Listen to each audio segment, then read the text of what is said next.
गोलोक धाम का भी प्रागट्य है लिखा हुआ है, तो क्या प्रलय गोलोक धाम में भी पहुंच जाता है? इसका उत्तर है प्रलय माया में होता है, माया के उस पार, काल के उस पार प्रलय नहीं होती।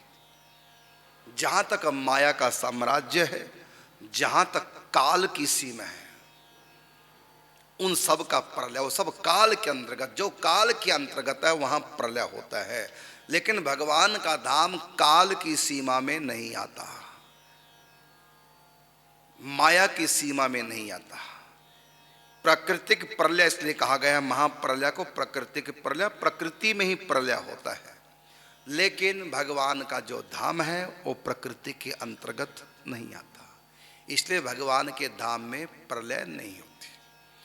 और आप अब प्रमाण दे रहे हैं कि महाराज आप कहते कि भगवान के धाम में प्रलय नहीं होती, लेकिन ऐसा लिखा हुआ है क्या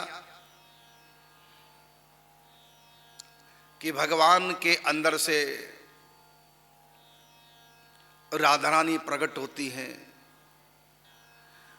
और गोलोक धाम में, गोलोक धाम के लिए ग्वाल बाल प्रकट होते हैं, सखियां प्रकट होती हैं, गऊ प्रकट होती है भगवान कृष्ण के अंदर से, गोलोक धाम के अधिष्ठाता भगवान कृष्ण बनते हैं। इसका अर्थ ही हुआ कि गौएं प्रकट हुई, ग्वाल बाल सखियां प्रकट हुई, धाम प्रकट हुआ, इसका मतलब वहां भी प्रलय है, तभी तो प्रकट हुआ नई सृष्टि में। इसका अर्थ सुनो, बड़ा सूक्ष्म अर्थ है, आप समझ जाएंगे ध्यान से सुनेंगे तो। प्रकृति प्रलय में प्रकृति निष्क्रिय हो जाती है, जीरो शून्य हो जाती है, सत्ता रहती है लेकिन वो सिमट करके एक अणु मात्र रह जाती है और निष्क्रिय हो जाती है। तमगुण सत्वगुण रजगुण ये सब के सब क्रियाविहीन हो जाते हैं। आत्मा भी प्रकृति में लीन होकर के शून्य की तरह हो जाती है, क्रियाविहीन हो जाती है, लेकिन सत्ता रहती है। प्रकृति की भी सत्ता महाप्रलय के समय रहती है, ये सब भगवान के अंदर सिमट जाती है, वहां निष्क्रिय रहती है। अब रही बात ब्रह्म वैवर्त पुराण के अनुसार, जब आप देखेंगे तो आपको ऐसा लगेगा कि गोलोक धाम साकेत धाम वहां भी प्रलय आ जाती है, आपको लगेगा, लेकिन जी नहीं, देखने में वहां ऐसे ही लगता है। हमने भी जब पहली बार पढ़ा ब्रह्म वैवर्त पुराण तो हमने भी यही अंदाजा लगा लिया था। इसका मतलब गोलोक धाम साकेत धाम वहां महावैकुंठ, इसका मतलब प्रकृति के पार भी सब कुछ खत्म हो जाता है, गोलोक धाम भी नहीं रहता, क्योंकि लिखा हुआ इसी ढंग से वहां पर। और फिर दोबारा से कैसे प्रकट होता है गोलोक धाम, ये लिखा हुआ है ब्रह्म वैवर्त पुराण में। फिर हमको लगा कि इसका मतलब गोलोक धाम में भी प्रलय पहुंच जाती है, लेकिन मन में उथल पुथल मचती थी कि गोलोक धाम में तो काल नहीं है, ना वहाँ प्रकृति है, तो प्रलय तो प्रकृति में होता है, भगवान तो प्रकृति से परे, भगवान का धाम क्या वो भी सिमट जाता है? फिर हमने वहीं पर पढ़ लिया, बड़े ध्यान से पढ़ोगे वहीं उसका उत्तर आपको प्राप्त हो जाएगा। क्या कि जब प्रकृति भगवान के अंदर सिमट जाती है तो उस समय गोलोक धाम साकेत धाम भी सिमट के भगवान के अंदर लीन हो जाते हैं। तो जब सब कुछ भगवान के अंदर लीन हो गया, प्रकृति भी और प्रकृति के उस पार दिव्य राज्य भी, भगवान का धाम भी भगवान के अंदर लीन हो गया, तो फिर तो वो भी प्रलय हो गया। तो इसका उत्तर सुनो, इसका उत्तर ये है कि प्रलय नहीं हुआ, सिर्फ लोगों की दृष्टि से धाम ओझल हो गया। भगवान के अंदर लीला ज्यों के त्यों, वृंदावन ज्यों के त्यों सब लीला अंदर चलती रहती है, लेकिन प्रकृति की लीला अंदर नहीं चलती। प्रकृति निष्क्रिय हो गई, लेकिन भगवान का धाम निष्क्रिय नहीं हुआ, अंदर भगवान की पूरी लीला चल रही है। अंदर का मतलब इतने से भगवान के अंदर सारी लीला, सारा धाम कैसे आ गया?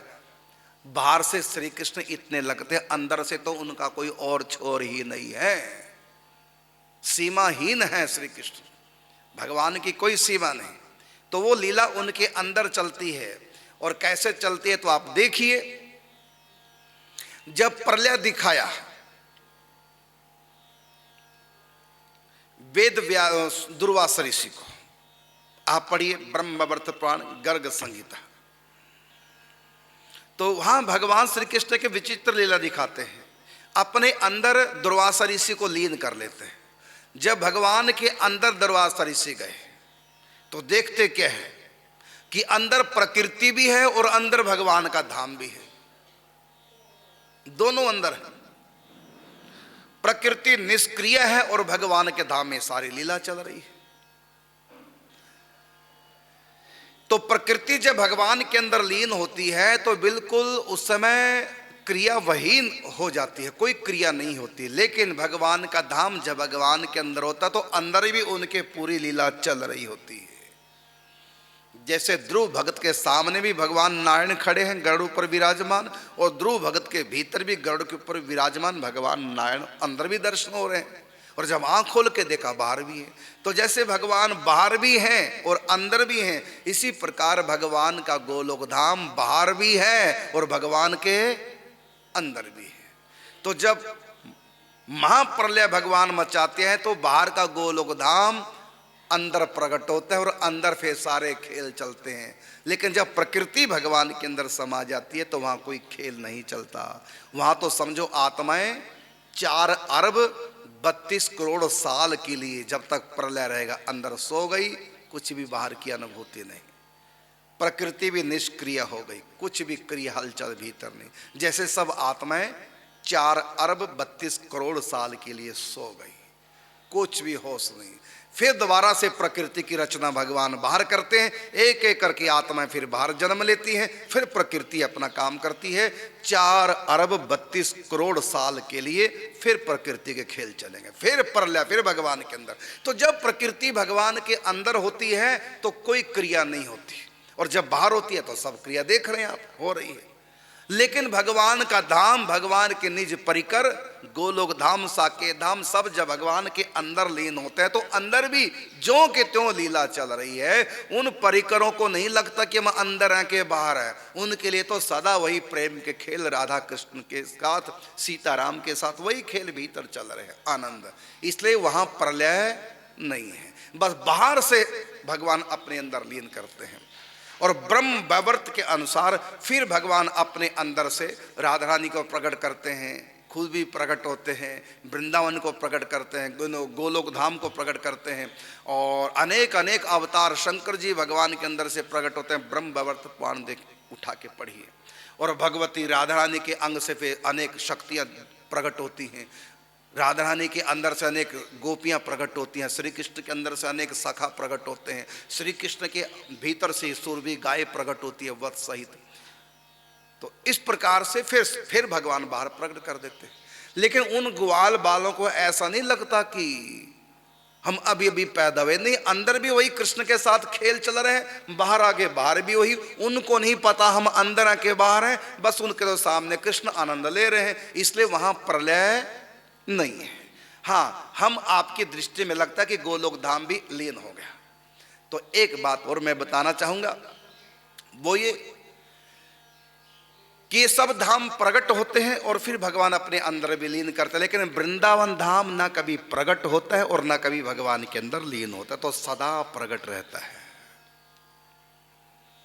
ये जो लीला है ब्रह्म वैवर्त पुराण की, कि भगवान श्री कृष्ण के अंदर से ग्वाल बाल प्रकट हुए, गाय बछड़े प्रकट हुए, राधा रानी के अंग से गोपियां प्रकट हुई, फिर गोलोक धाम में लीला प्रारंभ हुई।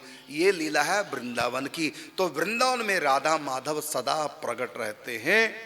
और वृंदावन की लीला इसलिए कहा कि चंद्र टरे दिनकर टरे, चाहे टरे त्रिगुण विस्तार, दृढ़वत श्री हरिवंश को मिटे ना नित्य विहार। तो भगवान का जो नित्य विहार चल रहा है वो सदा प्रकट रहता है वृंदावन धाम में। ये आपके प्रश्न का उत्तर।